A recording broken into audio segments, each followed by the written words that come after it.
আমাৰ নাম শৰীফুল ইসলাম। মই ভালুকি গাঁৱৰ বাসিন্দা হওঁ। এইটো আব্দুল জলিলৰ কণ্ট্ৰলত যিটো অভিযোগ আনিছিলো, মই এটা ভুল বুজাবুজিৰ কাৰণে কৰিছিলো সেইটো। তাৰপিছত সেইটো বেলেগৰ মোৰ কোনো অভিযোগ নাই, মই তাৰ লগত মিলিছো, মই পাইছো, ৰাইজেও পাইছে। সেইখিনি ৰাইজৰ নাই নাই নাই ৰাইজৰ কোনো অভিযোগ নাই। আপোনাৰতো অভিযোগ নাই? নাই, মোৰো নাই। তাৰমানে কি ভুৱা ভুল বুজাবুজিৰ কাৰণে কৰিছিলো অলপ। কেই মাহৰ চাউল আছিলে? 3 মাহৰ। কি নাম ডিলাৰৰ? আব্দুল জলিল। 3 মাহৰ চাউল পাইছে নেকি? আপুনি চাউল পাইছে? পাইছো। কোনো আপত্তি নাই? নাই নাই, আপত্তি নাই, পাইছো মই। কি ক'ব, ৰাইজক কি আহ্বান জনাব? ৰাইজক আহ্বান জনাও যে আপোনাৰ যিখিনি পাৱাৰ কথা চাউল কিন্তু পাইছে, ৰাইজেও খুশি হৈছে। ভুল হৈছিল এইটো, তাৰমানে ক্ষমা পাতিছো এই নিউজ লাইভৰ সন্মুখত।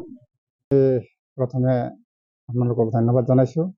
এই কথা হৈছে যে বিগত এপ্ৰিল মাহত যিটো এটা ভুল বুজাবুজি হৈছিল, এটা নিউজ হৈছিল আমাৰ গাঁৱৰে।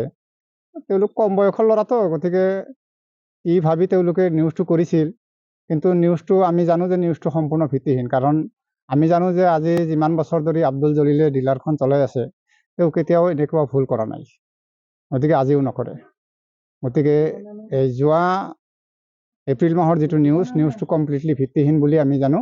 গতিকে আমি ৰাইজৰ তৰফৰ পৰা মানে এইটোৱে ক'ব বিচাৰিছোঁ যে আমি আজিলৈকে আব্দুল জলিলৰ ডিলাৰশ্বিপ যে চলাই আছে তেখেতে, কোনো কনজিউমাৰৰ লগত কোনো ধৰণৰ ভুল কৰা দেখা পোৱা নাই। কাৰণ ময়ো তেওঁৰ এজন কনজিউমাৰ। কিমান কিলো চাউল দিয়ে পাৰ মানুহক 5 কিলো কৰি চাউল দিয়ে। কি ক'ব, ৰাইজক কি আহ্বান জনাব? ৰাইজক আহ্বান মানে ৰাইজে তেনেকুৱা কোনো অভিযোগ নাই বুলি ময়ো জানো। আৰু আজি বহুত ৰাইজ সমগতও হৈছে, বহুত মহিলা মানুহ আহিছে। আৰু বিশেষকৈ আজি ৰেচন কাৰ্ডটো মহিলা মানুহৰ নামতে, গতিকে মহিলা মানুহে বেছি গুৰুত্ব দিয়ে ইয়াৰ ওপৰত।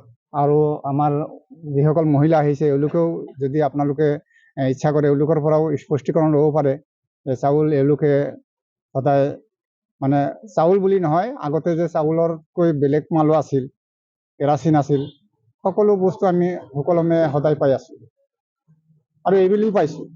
কিন্তু এইটো আমি নজনাকৈ যিটো মানে হঠাৎকৈ নিউজত পালোঁ যে কিছুমানে এনেকুৱা মানে অলপ খেলি মেলি হোৱা বুলি কৈছে, এইটো আমি তেতিয়াই আফচোচ কৰিছোঁ যে আচলতে কথাটো ভিত্তিহীন। গতিকে এওঁলোকে কি ভাবি এইটো কৰিলে?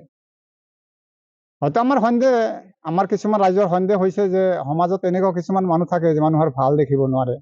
হয়তো তেনেকুৱা মানুহে কিছুমান সৰু ল'ৰা এওঁলোকক অলপ বুদ্ধি দিছিল, ইমান বুদ্ধিমান ল'ৰা নহয়।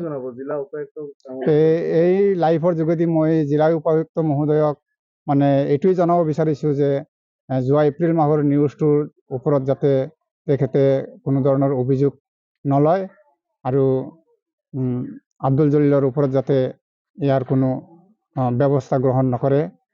তেখেতৰ ডিলাৰশ্বিপটো যে সুকলমে চলে, এইটোৱে আমি এই লাইভৰ যোগেদি জিলা উপায়ুক্ত মহোদয়ক অৱগত কৰিব বিচাৰিছোঁ।